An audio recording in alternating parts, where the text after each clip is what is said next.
Tanggal na, boy.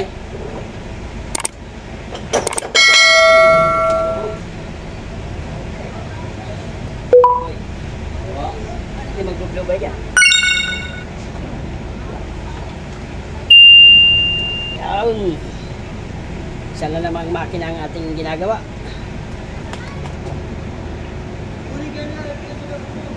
So yan ang ating piston. Ito po ay isang blue by na naman, nag-overheat.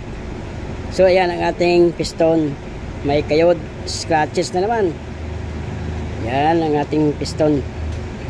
Bali lahat yan, kakalasin natin 4. Ito po ay nag-overheat.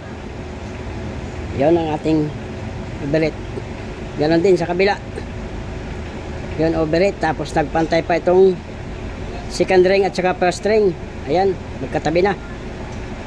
So check natin itong isa. Ito po yung number 2. So ayan, ganon din. Number 2 piston. Yan din. Agas. Yan.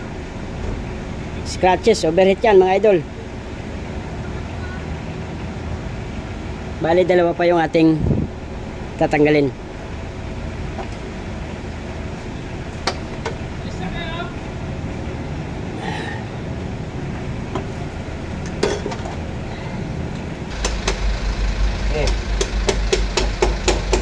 Okay. Pa. Pa.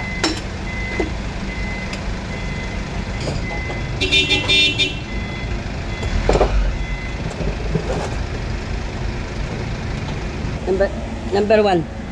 Number 4. Yung nut nito. Andun lahat yan sa baba. Bali, ayan ang ating mga piston, mga idol. Yo. Gastado. Ayan, oh. Yo. Balik yan. So, ayan ang ating ginagawa na makina ngayon. Ayan, bali ito ay nag-overheat. So, ayan, scratches yung kanyang piston. Tsaka liners. Ayan. So, shoutout nga pala dyan kay Ramsel Branzuela. Ang sabi niya, masarap daw yung matuto yung ganyang trabaho. So, shoutout po sa iyo, Ramsel Branzuela from Laguna. Yun, shoutout po sa iyo, pare ko. So, ayan yung ating ginagawa. Ayan, yung ating liner, scratches lahat yan, mga idol. So, ayan. For scratch. Yan. Yan ang nagiging cost ng blue by. Yan. Yan ang mga cost ng blue by. Pagkaganyan. Ngayon, yung compression niya, lumulusot dyan sa mga scratches na yan. So, binababa niya. Yon. Tapos, yon yung naging cost ng blue by. Yan, yung mga tagas-taga, yung mga scratches na yan. Ganito. So, yan.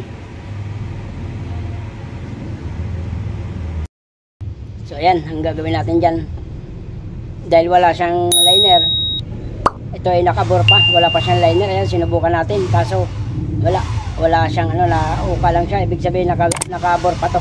Gagawin ito si Papa Rebol, tapos lalagyan ng liner. So dadalhin sa machine shop. Yan, bali yan, tatanggalin natin yan, yung cylinder head ay yung makina, ibababa natin, tapos papalalagyan natin ng liner para dadalhin sa machine shop. Bali magbababa tayo ng makina niyan, sambu. Tapos machine shop, palalagyan natin ng liner. So ayan, baba.